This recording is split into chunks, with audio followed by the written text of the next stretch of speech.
Well, we decided hitting was going to be take an experiment, a month on Hall of Fame, a month on Legend. I'm used to playing hitting wise on Hall of Fame. So we're going to see how things panned out statistically and make a decision from there. So you can see in April, about a month, you know, 2 extra days in May plus an extra day in March. And then here we'll go May and probably into the Pittsburgh series to even it out and make a decision from there. So let's just take a look at the raw numbers. So the first game, remember these are wins, so we only played or only batted for 8 innings. 8 innings, 6 hits, 11 strikeouts. Detroit, 8 innings, 9 hits, 7 strikeouts. Okay. We won this one too, so 8 innings, but we had a big 3-run eighth inning. Still, this is probably our best one. 8 innings, 9 hits, 3 Ks, so not too bad. Then we struggle. So you see 1-0-0. Tigers at home. 9 innings, 5 hits, 13 Ks, a lot of Ks. Cubs. Scoreless, 14 Ks, 4 hits. Ouch. Scoreless, 4 hits, 8 Ks. 1 double. No extra base hits. 1 extra base hit. We lose 3-4 in the finale, we blow it, but again, 4 hits. Thankfully, half of them were extra base hits, so rough. Then the Boston series. So we score 1, 7 hits though. Like to at least see that. Couple of extra base hits. Boston 5-6. This is a hurtful one. 13 innings, 8 hits. So 8 hits you say is good, but then you look for how many innings you played, basically a game and a half, 8 hits, that's rough. 2 extra base hits. The finale, Chris Sale, like I almost don't want to count it because I always struggle with them anyway. 3 hits, 14 Ks. Forgot to look at the Ks. 14, 8, 14. Then Milwaukee. Not a lot of runs scored in these 2 games. Burns, 4 hits. He only batted for 8 innings because we won.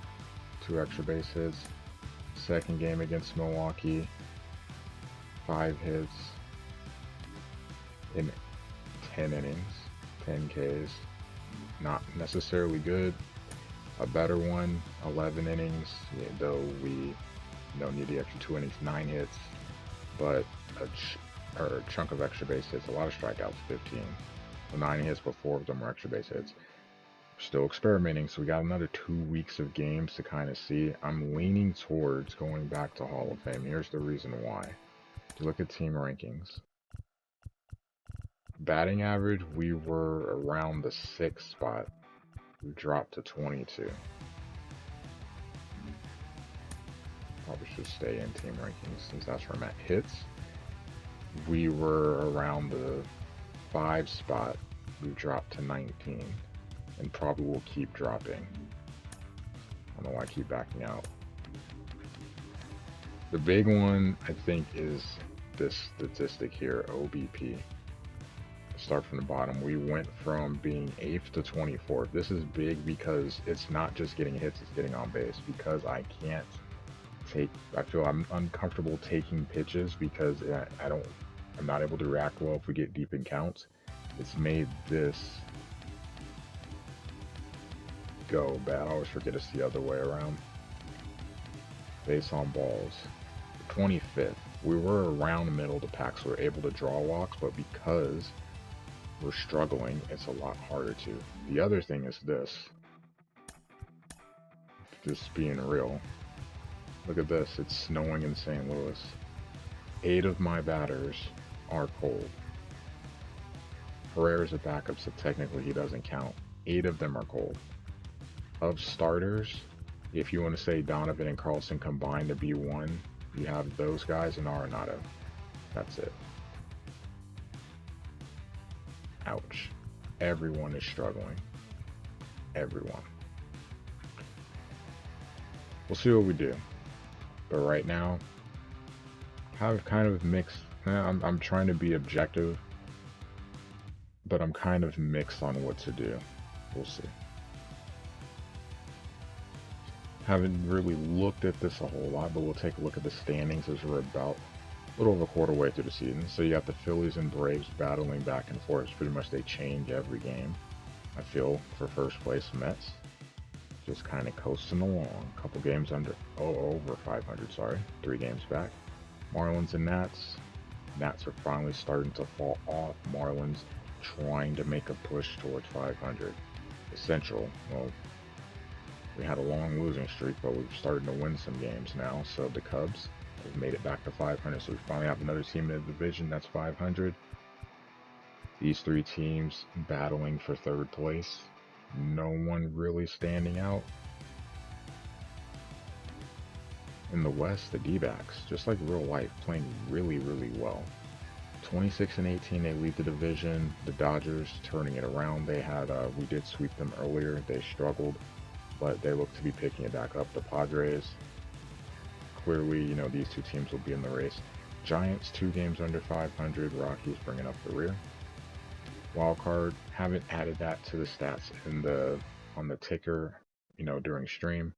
But you got the Braves, Padres, and Mets holding those spots. Dodgers, Cubs, Giants, and Marlins hanging around.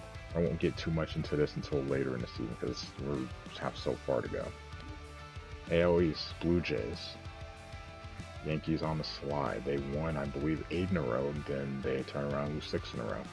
Rays getting hot, so they played themselves back into this race.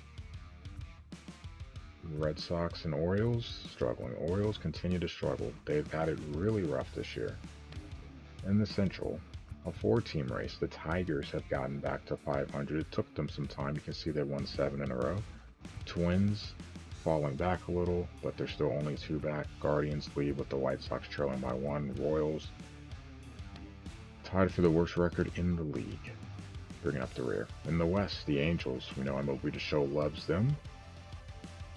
Rendon productive. They're healthy, most importantly. They lead the division. Rangers 3.5 back. Astros trying to get to 500. They can't seem to get too far away, good or bad. Mariners struggling hitting wise, but they've won 3 in a row, so they're 10.5 back. And the A's bringing up the rear. Like I said, the A's and Royals have the worst record in the league. And then wild card, Yankees, Rays, Rangers. And then within 5 games, you've got the Astros, Tigers, Twins, and White Sox.